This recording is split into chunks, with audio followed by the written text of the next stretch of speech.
Hi everyone. So my name's Steve Gummer. I'm a partner in the energy team at Sharp Pritchard Solicitors, and today we're here to talk about decentralized energy. And I'm joined by the Chief Operating Officer of Sharp Pritchard, Nadia Davies. Yes, it might be a bit odd to have a Chief Operating Officer speaking on a legal seminar, but thanks for the invite. I do think this is one of those areas where legal operations as well as our client work really align.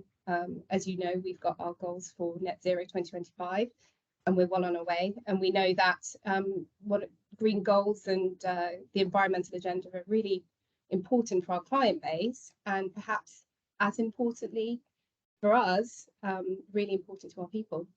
Yeah, I think that's right. I mean, obviously we spend a lot of time, and rightly, talking about the legal issues that affect our clients, and particularly today, local authorities, our core client base. But speaking personally, I don't want to work in an organisation that's that's not doing anything itself for net zero. It'd be very odd, I think, for me to spend all my time talking about net zero and what local authorities can do.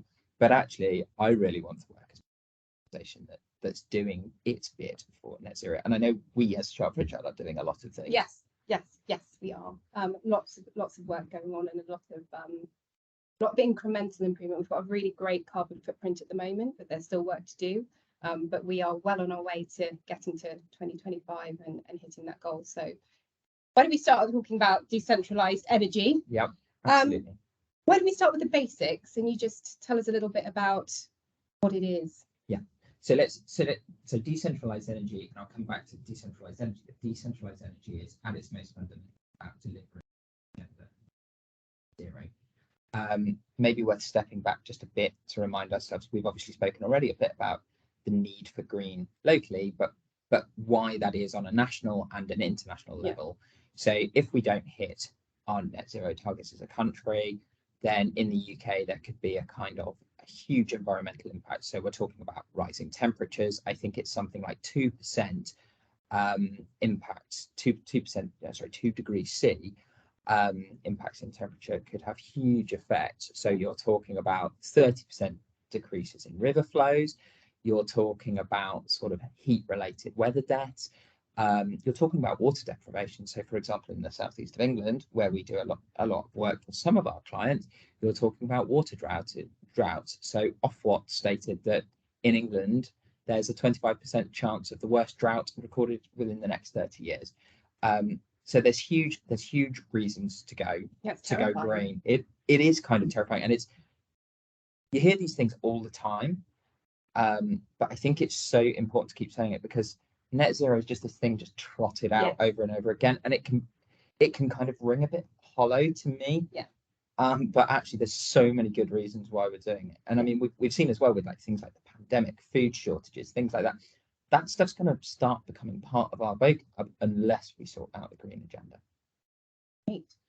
So I think I'm right in saying that decentralized energy has sort of multiple components to it, one of which is district heating. Do you want to tell me a little bit about district heating? Yeah. So decentralized energy as a whole, it can mean a lot of things, and people use it as a bit of a buzzword. So it's important to be a bit careful about it.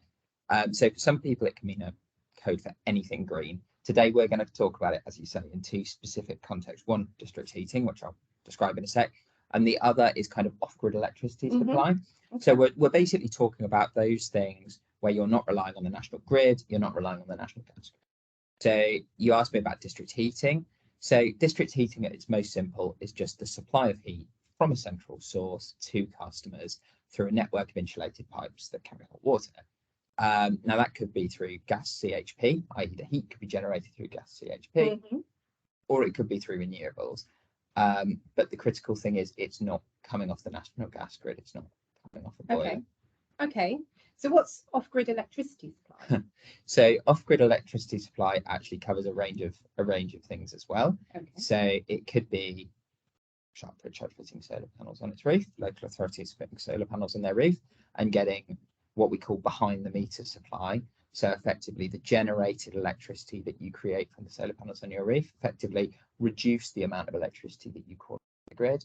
It might be something much more dramatic. So it might be, for example, that build a small solar farm, a onshore wind farm, something like that. And that generates electricity either by way of a private wire network, so you build your own transmission network and connect to your buildings, or it might even be more dramatically than that you sell back to grid. Okay. So it's all about taking sort of electricity and heat supply out of what we would call the orthodox, i.e. off these central grid scenarios. Okay. I mean, all of that sounds relatively familiar in sort of everyday language, isn't it? Solar panels, solar farms, and all that sort of things. But I suppose the big question is why local councils should be involved in that. Yeah, it's right. I mean, they don't have to do it. So we see this net zero by 2050, this government target. It's actually not in law imposed on local authorities. Lots of local authorities, to their credit, have imposed climate crises, climate emergencies, and have got their own goals. Don't have to do it. Why do it if you're a local authority? I think the first thing is security of supply. One for you as a local authority. So local authorities are big electricity users and big heating users, and their bills are going up. Electricity is really expensive at the moment, so is heating. But then also for their residents, they've got this huge opportunity to invest in these projects because they own large swathes of land and they do have resources at their disposal to enable projects that can mean that electricity and heating is more affordable for their local people. And also, we're talking at the moment about recently, National Grid published a warning that there's a risk of electricity outages in the turn of the new year. They think that's quite a low risk, but they think it could happen. Yeah. So if you take that supply into your own hands, then you're kind of de-risking that bit of your own grid. You're protecting your own supply source. We've already covered the green bit, which is kind of a really good reason to do it. So I think it's those three. It's, as ever with all things energy and heating, it's what we call the energy trilemma. It's security of supply, security of price, and good for the planet. Yeah. And we've talked about all those things that we need to be aware of in terms of global warming, but we're also currently having very relevant conversations about increasing electricity prices, heating over the winter, real crises for people at the moment. So it seems like this is really relevant for the agenda. It's never been more relevant. I mean, we've seen, I think it's something like three of the warmest years on record have occurred since 2014. So this is really happening now, and that's just within the UK. Obviously, the way we behave has an impact on everyone all over the world. For example. Definitely that, but also I think we're seeing famines in Africa. We're seeing water shortages in Africa. We're talking about water resources not coming back. Seeing food supply chains just totally decimated, and we're seeing famines and drought for the very poorest. And then, of course, closer to home, we're seeing that people can't afford their energy bills, and it just affects everything because your fuel supply, your fuel costs, they impact food prices. It's just such an unhealthy spiral. So there is every incentive to me for local authorities to take this into their own hands. Well, you've got me convinced. So let's talk about heat, and then maybe talk about electricity, and maybe go through the basics. You've talked about a little bit about district heating. Is it any good? Does it work? So one of the things I get quite often when we talk about district heating is, particularly for those council officers who've been there a long time, it's like, oh, I remember district heating. It was around in the 60s, and we used to have it in a council room where you couldn't turn the heating up and down, and the room was being heated to 30 degrees C in the summer, and you couldn't turn it off. There are horror stories. They are from very, very old projects, and the truth is the majority of projects now are very, very good. It's important to say that this is not experimental tech. Right. It's experimental tech here in the UK, but actually worldwide, this tech's been used and rolled out across the kind of. It's been well tested. So you see it being used in Europe. Cities like Amsterdam are almost entirely dependent now on district heating. Wow. Because we, the UK, have had a reliable source of home gas supply, i.e. North Sea reserves, we've kind of been a bit slow to this transition. But as those supplies dwindle, which they're going to, we have to look at our own decentralized supply. So I think the good news is this tech has come a long way since those early 60s projects, and we have this opportunity to effectively benefit from everybody else's learning. Yes, we can follow in a well-trodden path. Exactly, which is always comforting. Always comforting, yeah. And is it expensive? The answer is it's not completely free. So if you're building a brand new heat network, it can come with sort of large amounts of initial startup costs. But I think it can be over-egged just kind of how expensive it is. So one thing you hear people say is, oh, it's way too expensive to even bother. That is a common misconception. So district heating, if it's rolled out properly by sort of good technical experts, it's pretty much able to compete on price with sort of individual heating, your gas boilers, those types of things. Why is that? It's because your district heating scheme requires low production capacity. It doesn't use fuels in the same way that are very expensive. And if it's built properly, it can be efficient in terms of uses and stuff like that. So, so there is affordable and achievable. Affordable and definitely achievable. And what does the average scheme sort of look like in practice? Yeah. So it totally varies. So you might, for example, have communal heating. I live in a block that's got communal heating. So that looks like a boiler with some sort of air or ground source heat pumps in your basement, and then a series of pipes within your house. Yeah. Or within your, sorry, I live in a block of flats, within the block of flats, so it benefits the whole block. It's almost like an underfloor heating. Yeah, exactly, but for the whole building. Yeah. But then it might look completely different to that. It could mean district heating, which is you have kind of like an energy center in a building, and then pipes coming from that. And the energy center, sorry, probably has solar panels. Yeah. It's got sources of renewable generation. And then pipe network going around buildings. We've kind of worked on both of those types of projects here. Okay. Obviously the bigger ones, the ones with the building and stuff tend to cost a bit more, but then they've got a lot more customers to pay for the investment as it goes on. So do customers have to sign up to something like that? Yes. So one of the huge challenges is getting sufficient demand to kind of pay for the project, and demand is perhaps the biggest challenge. A little bit because not a lot of people know about district heating. So, for example, I was talking to my father the other day, and he was saying, well, I know my gas boiler, I understand my gas boiler. You talk to them about district heating and they go, gosh, it's new, gosh, it's expensive. Yeah. I mean, for the reasons we've discussed, none of those things are quite true. And sometimes it feels like new is expensive and untried and untested. And you're saying it's not new, not necessarily expensive. No, exactly. And I'm also saying that new, understandably, makes people a bit worried because it's something they don't know. So I do understand that. Yes, it's absolutely vital that sort of people agree to sign up. So there are different models of kind of how things sign up.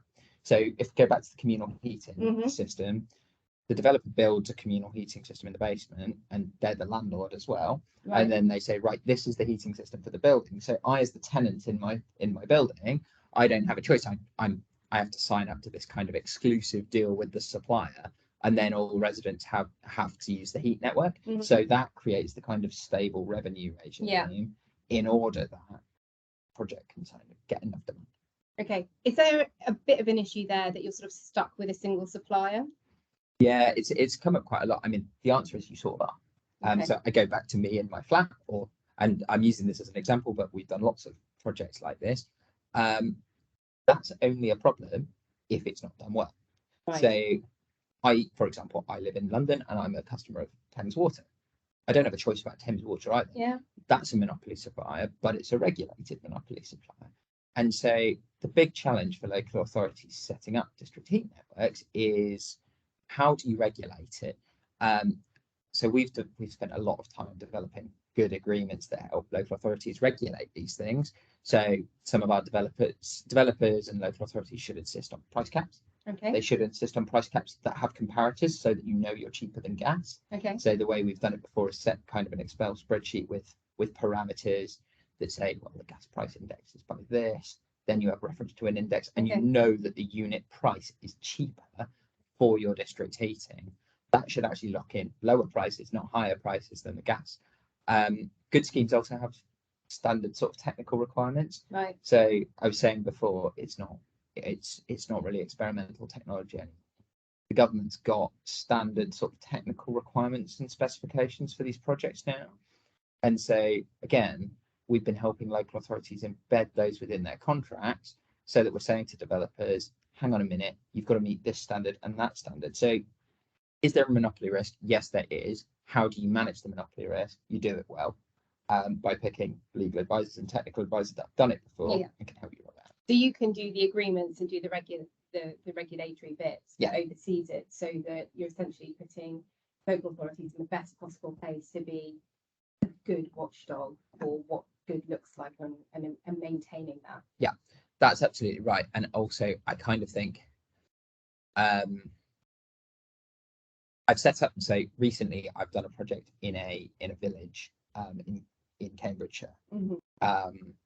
And it wasn't like the lock-in type scenario I set out. What we did. It doesn't have to be that. No, it doesn't have to be that. That's probably the most common model, because it gives you the captive customer base, if you'll forgive the phrase. But I did a project in a village in Cambridgeshire recently where we built the energy centre, and then my client, the Cambridge Local Authority, went house by house signing people up to the scheme. And we were having discussions with people about the terms of the agreement, about the pricing, because obviously they still have to take a risk in connecting to this thing, even though the costs were kind of covered by the scheme. And so there are alternatives to just locking people in. But even if you do that, you're still going to have to get those terms and conditions right. But one of the things that we found was local people in that village really didn't want a private provider. They didn't trust them. What they did trust was the local authority. Interesting. Because they know the local authorities sort of in it for the green agenda. They also know the local authority, without wanting to put too fine a point, is subject to public scrutiny. And so they're not going to stuff a whole village with a terrible energy price, because that's news, that's bad for politicians, that's bad for the council. And so I think there is some real comfort in public authorities delivering these things.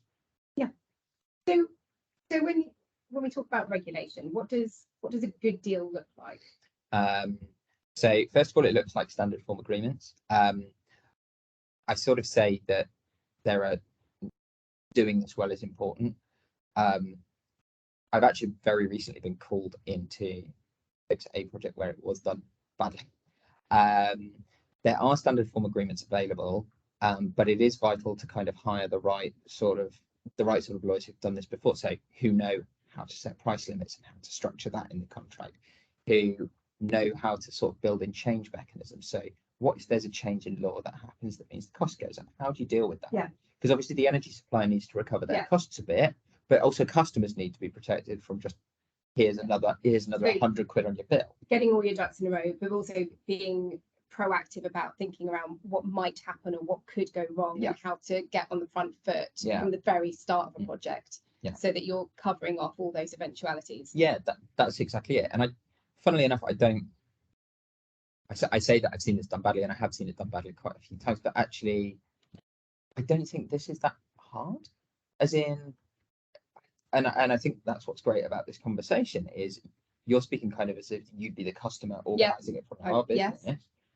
And I think the things I'm talking about are the things you'd ask. Yes, exactly. So I wouldn't particularly want to be locked into something and have no leverage or understanding of how that could vary. You want to be protective of your business or yourself, to make sure that you're getting the best deal, that you're not going to be locked into something. And you want to know that there are protection standards that beyond the contract itself. As I said, if there are some things that are done badly, there are also laws that apply. So one of the most common misconceptions people say is, oh, district heating is unregulated. That's not true. Right. So consumer protections exist for district heating, but there are also kind of industry standards. So there's something called the Heat Trust, which is a collection of sort of heat suppliers and others working together to say what good looks like, and actually to get central, and we'll come on to talk about central government funding, because one of the reasons to do this is actually there's a lot of government money available for this, which is good news for somebody having to spend millions of pounds to develop a network. But government funding is contingent on that. So you will not get government funding unless you conform to that standard. So central government is acting as a good watchdog against bad projects. The other thing, just to say quickly, is currently there's an energy bill before Parliament, not the energy price bill, which we're all talking about, but another energy bill that will actually make Ofgem the official regulator of heat networks, which to date there hasn't been one, which is what I mean when they say it's not regulated. So I think there is a recognition that more needs to be done for these projects, and that's coming. How quickly it progresses through Parliament with everything going on is kind of hard to say, because obviously the government is working on the energy price limits and things like that. Yeah. And so this is kind of fallen, understandably, to be a sort of slightly second degree. Yeah.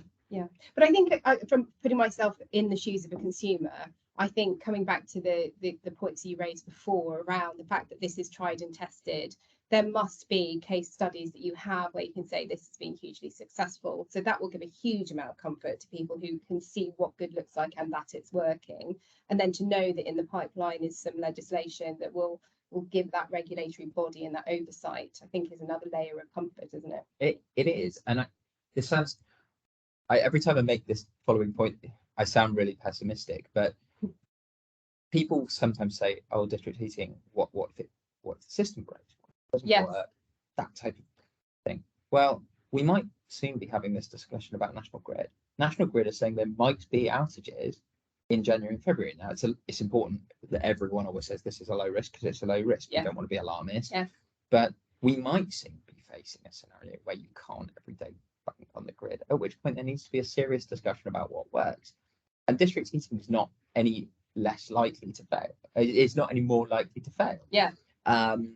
So are there opportunities for district heating to fail? Yeah, so some things do work, but most of the systems, so the technical standards that are required, they have backups. Right. So, for example, one scheme I'm working on at the moment, so it's actually powered by, so the renewable source of generation is data centers. So it's in an urban area, and they're taking the heat from computers from data centers, because they generate huge amounts of heat. But then they also have a backup gas supply.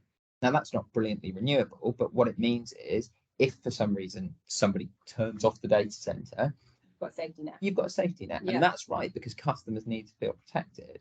One of the big things that local authorities should do when setting up this project is say to my technical advisor, what is the chance of failure? Yeah. Now, the other thing, of course, is customers will get compensation for an outage, but in a way, if I'm the customer, that's not what I care about. I want my home to be heated. Yes, you don't want to be without heating. I don't want to be getting compensation. That's great, and I'm glad I've got compensation. Yeah. But what I really want to know is, hey, is my heat going to work? Yeah, exactly. Yeah, that's really interesting. And I suppose it comes back to that point that we talked about having that expert advice from the off and the technical advice, and thinking about all the different things that maybe could go wrong, and covering that off to make sure that it's robust as a project. Yeah, and that for me is critical. Is that technical due diligence report. And normally, because we're such advocates for these, we normally get dragged into actually sort of looking at the technical DD as well, which I always describe to my clients as a bit of a hobby more than a professional thing. But actually, I've seen so many of these skills now that you kind of know what you're looking for, and I think just asking the right questions. But it's no more than we're doing here now, which is, imagine that it's your business, imagine that it's your home. Ask the question that you'd ask. It's what every consumer asks, isn't it? It's just thinking of putting yourself in their shoes, I suppose. So we touched very briefly on maybe some of the things that could go wrong and we need to be protective about. So you talk about data centers and then having a gas network that just provides that safety net. Are there any other issues that people need to be aware of? So I think if I start from sort of the setting up of the scheme, because I think a lot of our local authorities are going to be setting these things up. So the demand risk remains a huge one if you're going to go do a big project. So if you're not doing my lock-in model, if you're doing the sort of you've got to go and find the customers, get the customers. And again, central government is doing some good things on that. So they, in their new energy bill I was talking about, they've created this prospect of heating zones. Right. And what that means is that within a heating zone, if you're a business or if you're a new development, you have to sign up to the heat network. Oh, okay, interesting. And so government is kind of recognizing that these things work and then creating kind of like monopoly zones.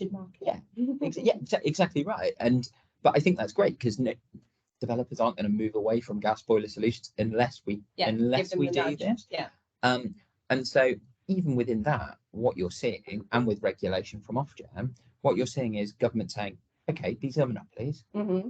but that's okay because we're going to regulate them properly.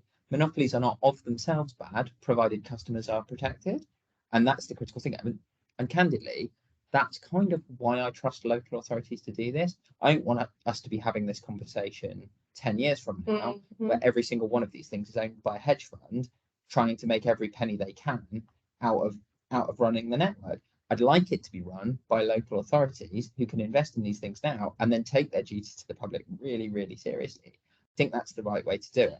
I think sometimes the word monopoly can be a little scary, Yeah, a little bit off-putting. yeah. Have you got any examples where it's sort of it's working? So examples of good practice where you can say, yeah, it's a bit of a monopoly, but actually this is why it's not a bad idea. Yeah. So that I'll talk about the village scheme I was talking about before, which obviously it wasn't locked in, but actually in reality the customers there don't really have much of a choice because the gas grid doesn't go to the village. And the alternative is an oil tank. And when that oil tank goes, actually there is no other way to heat. So it isn't effective. They are kind of stuck if the heat network doesn't work. It is working reliably. These things work to 99% in exactly the same way that something like the gas grid would work. Okay. And there is backup supply. So I guess the first thing is, yes, it works. And yes, there is great resilience in these things. The other thing, I guess, just to say is that people find the customer experience of it quite good, as opposed to calling it Eons and your EDFs. Yeah. You're calling a local service, and because you're totally reliant on kind of local demand, as in the more people that sign up, the better. Actually, people kind of feel a collective ownership. It sounds a bit more like a community project, and I really like the example you gave where they're sort of knocking on doors and asking people about it, because giving that people that as individuals that input to ask questions and have their concerns met from the off must be hugely persuasive in terms of getting people on board. It really is, and I mean, it might sound a bit twee, but it's actually really cool. So when we went to set this project up, we did our first community consultation in the local pub, where everyone had a beer and was just asking questions, and we were sitting around, and the people of the relevant village, they feel huge ownership of this thing. Sure. I mean, don't get me wrong, they gave me a really hard time grilling me and asking me and the technical consultant, well, what if this happens, what if that happens? But actually the local authority there, Cambridge, they really engage with people. So when things came up that were good points in those consultations, they changed the contract, they changed the technical spec to make it work. And responded. Yeah, because the community has to feel like it belongs to them too. Wow, that sounds really good. It was really surprised. No, I know it was really good, and I think other people should be doing it. I think that other people should be kind of really I love the idea of a community coming together when you're feeding in the whole green agenda and those overarching aims of environmental aims. I think it sounds wonderful. Okay, well, we talked a little bit about heat. Should we talk a little bit about electricity? Yeah, let's talk about electricity. Tell me about what your garden variety electricity project would be. I don't think there is a garden variety project, but I'm going to try and. It's such a bad first answer from me, that because what I go around when people set up these projects, or sorry, the reason that local authorities don't set up these projects is I think they look at things like electricity licensing, and they just think too hard. Like, I already have a day job that's blooming complicated enough as it is. Yeah. I don't need that on top. This is not something we have to do. The truth is, yes, there are lots of options, but actually lots of these things have been done before. Okay. So I'll give you 3 examples of things we've done before. I think the optionality is good, not bad, I think is what I'm going to say. So one is a local authority goes around helping residents fit solar panels to their roofs. Yep. As I said, they then use the power to supply residents. And that effectively reduces bills. It reduces the call on the central national grid. Yep. And effectively, they cover the cost of the solar panels through the electricity generated. Okay. And again, there's an agreed price for the electricity. So that's the local authority paying for the solar panels to go on people's roofs. It can work both ways. Sometimes this tends to work quite often where local authorities own the housing stock. Right. So they fit it on the roofs of their own housing stock of their own buildings. And then they effectively pay for the depreciated asset, i.e. the solar panel, through the revenues they get from the electricity over a certain time, which at the moment is a lot cheaper than buying electricity off the grid. The other good thing about doing it is you don't have to pay a lot of the grid charges for that electricity. So within our electricity bill are things, our transmission charges, costs for the whole of the national grid. You don't have to pay those if you're not using the transmission network. So that's one example. Another example, which is kind of much bigger in scale, is, let's say, we've been involved with a local authority that builds a solar park. Builds it in a car park, but it's got huge amounts of solar panels built over the top.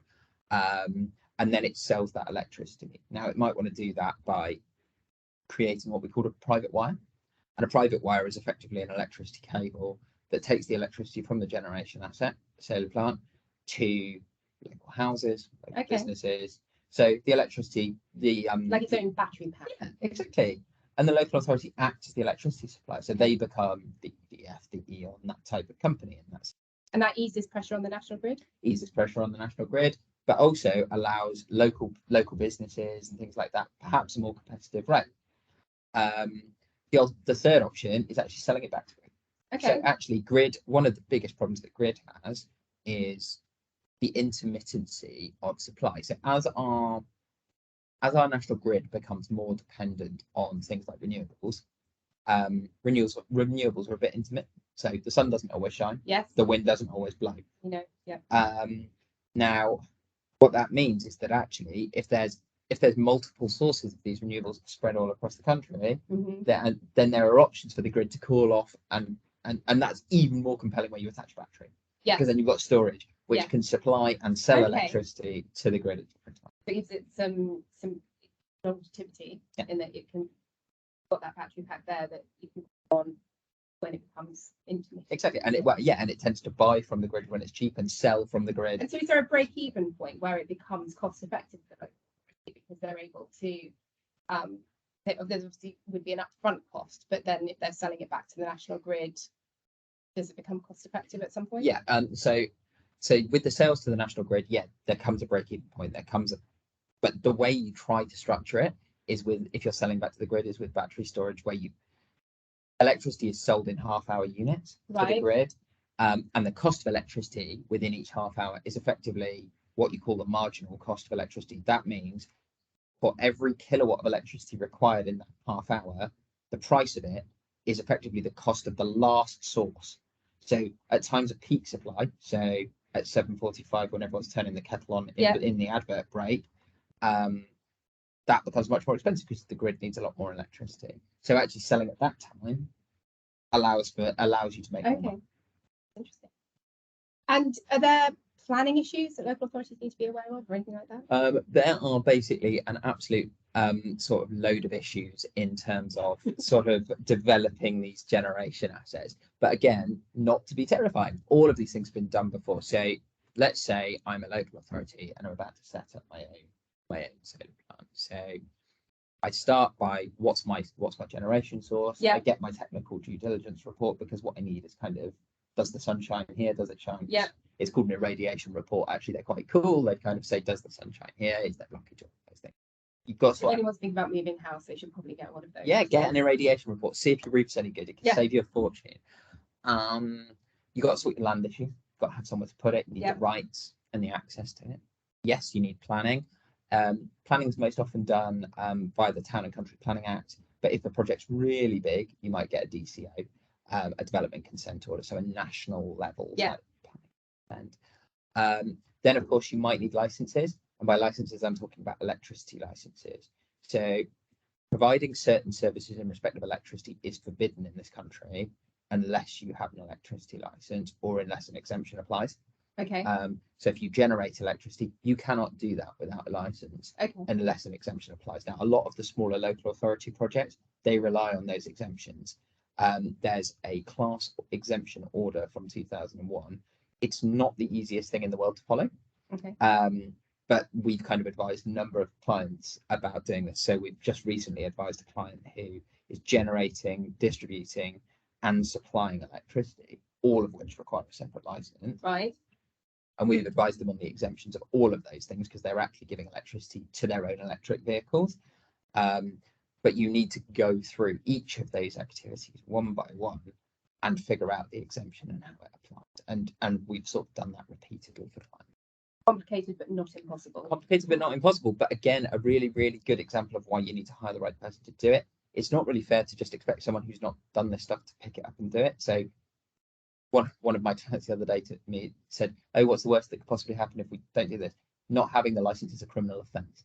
Okay. But I did. So I promised her I'd visit her in jail. But I did say that it was probably worth considering properly. Yeah, sounds like it. Yeah. So that's planning, a bit about licensing. Are there any other things if you just want to go ahead and get on with doing it? Yeah.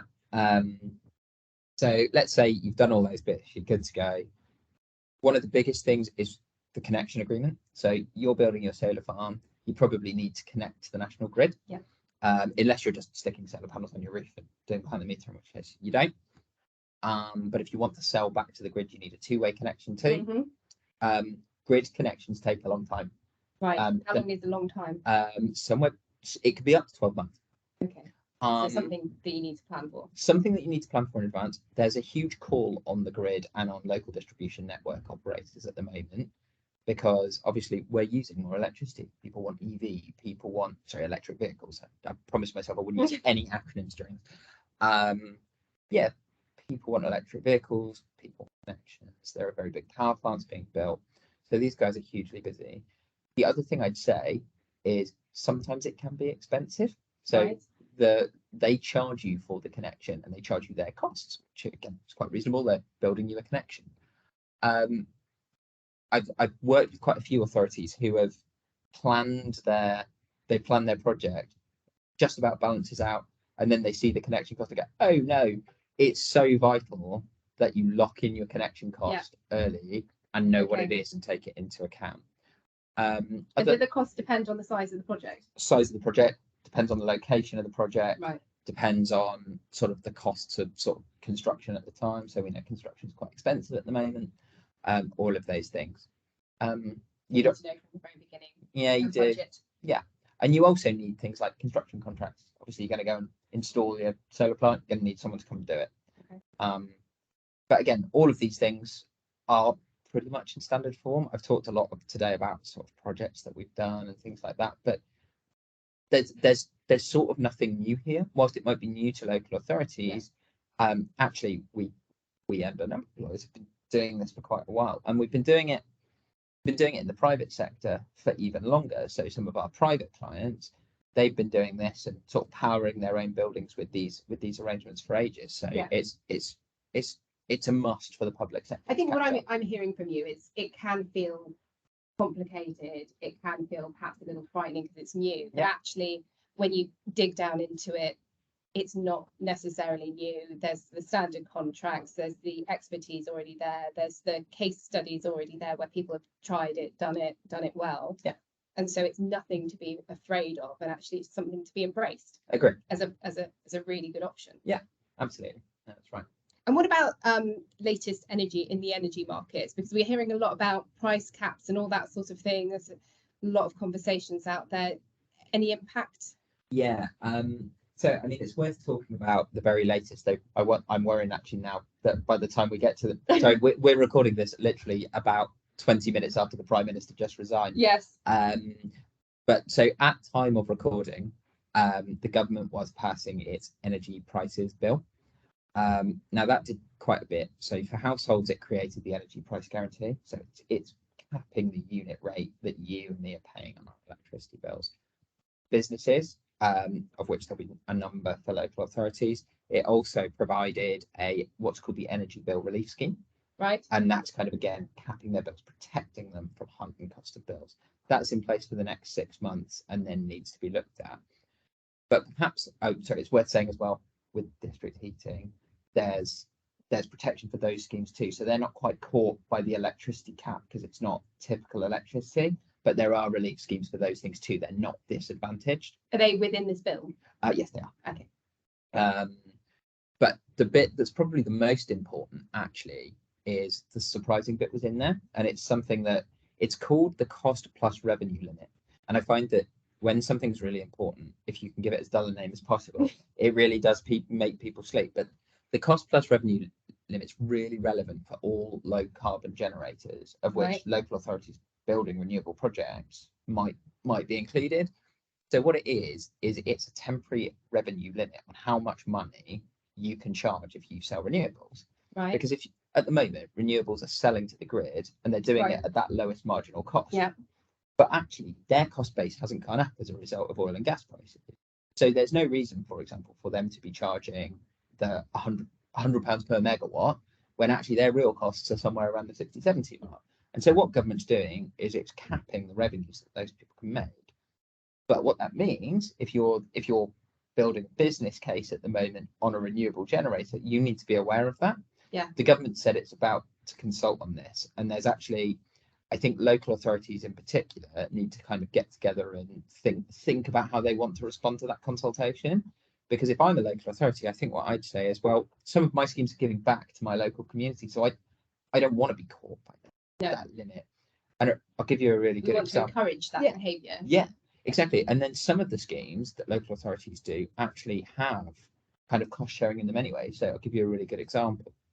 We represent a lot of local authorities that have energy from waste plants, and they've got renewable generation. They create renewable electricity and heat. Mm-hmm. A lot of those contracts have what we call third-party income sharing in it, which means if the plant makes too much money, the local authority gets some of the money back. Oh. And so actually we've already got a revenue cost plus limit, because if those things, there's almost like an overflow valve that says when we hit that level, exactly. And so for me, it's some of those things that I don't think the government's policy is wrong. I think it's a really good policy, but I think local authorities need to really think about how they respond, because I don't think it's a one size fits all thing. So at the moment, time of recording, there's a consultation maybe happening. Yeah, and the bills, local authorities to contribute. Exactly, and the bill's going through Parliament. Got it. Okay. Well, I mean, that's been a very thorough rundown of everything to do with energy. Have I sold you? Do you feel convinced? Do you know what? It's been incredibly interesting. And it does, hearing you speak so passionately about it, it does feel like it's a bit of a no-brainer. I think it is. So it'll be interesting to see what's on the horizon for people, and as these projects gain prominence and popularity, hopefully. Yeah, exactly. One final plug, just as we're here, which is we Sharp Pritchard do a thing called the Green Steves Project, which is myself, a Steve, and another Steve called Stephen Sorrell. We recognise that even though we've done lots of these, that local authorities, it's new and it's hard to set up.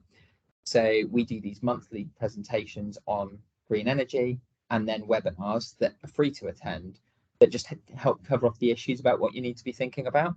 It's on the Sharp Pritchard website, but so please do visit and check it out, because it's meant to be a resource to help people set these things up. Yeah, perfect. And I'm going to go on a bit of a limb. I assume that if people have any questions or anything that you've talked about today, that you're happy for them to get in touch with you. More than happy. As you can tell, I really like to talk about this.